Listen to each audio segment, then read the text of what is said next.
One day for little Fay. I love this one. The small town of Gilded Glen sat in a narrow valley between one place and another. Any traveler who ever traveled through Gilded Glen found it to be an unhappily odd little town that was oddly unhappy with where it sat. It did not enjoy being between one place and another, and believed it would be better off somewhere else. So it spent the light of each day and the dark of each night dreaming of moving to a different site, maybe over the hill, or perhaps by the sea, or up in the limbs of a big sturdy tree. There were so many places the town could embrace. The mountains, the plains, or way out in space. The town just knew it would be happy somewhere else and dreamed of the one day it would no longer be between one place and another. Since the town of Gilded Glen sat between one place and another, its town folks out there as well. After spending year after year in a town that was oddly unhappy, the people became oddly unhappy themselves. It was not long before the oddly unhappy people of Gilded Glen began doing odd things to make themselves happy. They ran for miles without being chased, or constantly measured the size of their waist.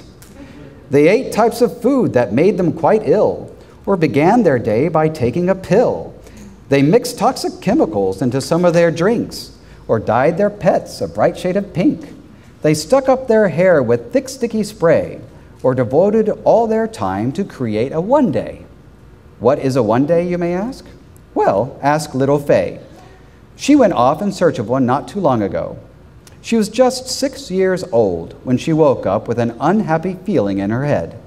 She spent most of that morning lying in bed, wondering what to do with her unhappy feeling.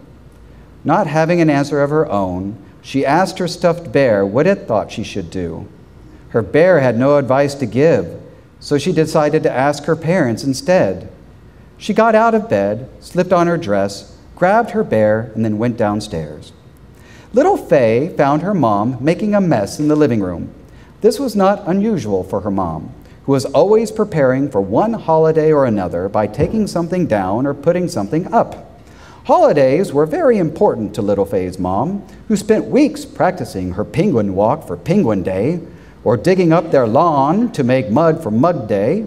She always sewed new blankets for Lazy Day, and on Spring Day she made flowers with paper mache. Today, Little Fay's mom was filling their house with bright-colored decorations for Tra-La-La Day, which was still more than 2 months away.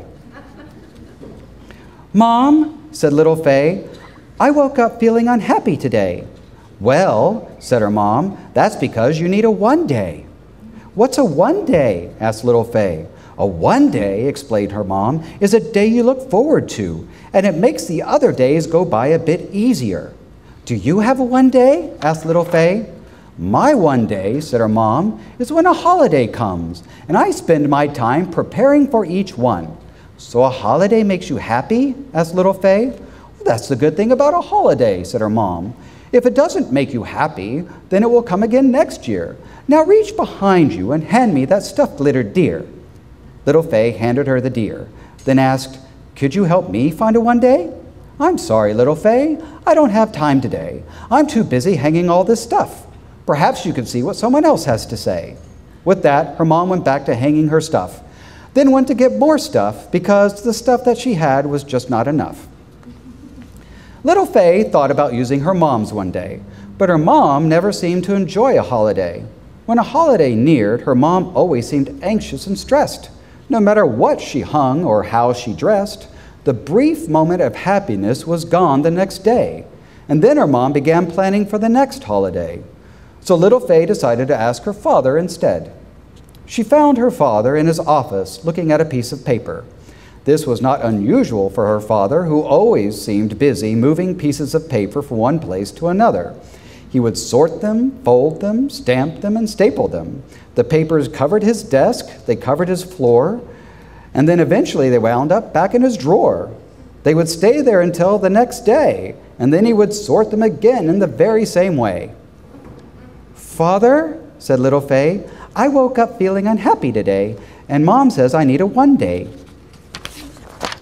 "Well," said her father, "on my one day, these pieces of paper will be sorted in the right order and in just the right way." "And working like that will make you happy?" asked little Fay. "It might," said her father. "If not, I'll get some new papers and throw these away." "I see," said little Fay. "Can you help me find my one day?" "I'm sorry, little Fay. I don't have time today. I'm too busy sorting all of these papers. Perhaps you could see what others have to say." She stood there for a moment and thought about using her father's one day. Her father never seemed to enjoy what he did, no matter how many times he did it. Little Fay did not want to spend each day doing the same thing as the day before, so she put on her shoes, grabbed her bear, and went out her door. It was a beautiful day in Gilded Glen that was full of beautiful things. But instead of going out to play, little Fay decided to spend her day looking for a one day.